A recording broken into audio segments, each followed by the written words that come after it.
kayong ipanalo ang taong bayan sa Senado? Yan. Marami pong salamat sa inyong pagkakampanya. Walang kapaguran at buong kasigasigang pangangampanya. I love you too.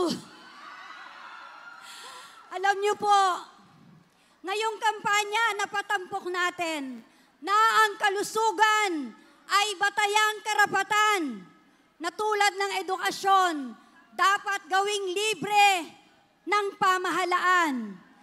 Libre sa lahat ng public healthcare facilities. At napatampok din po natin na ang PhilHealth ay hindi sagot sa krisis pangkalusugan.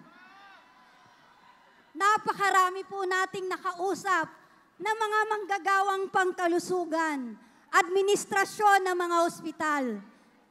Milyon ang utang ng PhilHealth. At ang ating mga kababayan, galit na galit dahil halos wala silang pakinabang sa PhilHealth. Samantalang sa komunidad po, napakalaganap pa rin ang nutrisyon. Malayo man o malapit sa kamay nilaan, matindi ang kagutuman, ang kahirapan, dulot ng kawalan ng lupa, kawalan ng trabaho, napakababa ng sahod, napakamahal ng bilihin, lalong-lalo na sa pagkain.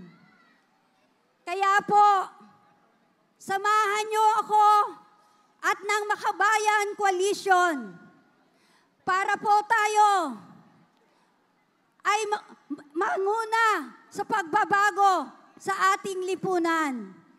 Baguhin natin ang lipunan, patuloy tayong magmulat, mag-organisa, magpakilos at kumilos para magkaroon tayo ng mas makatarungang lipunan at isulong natin ang ating panawagan. Libreng gamot, libreng pagpapagamot.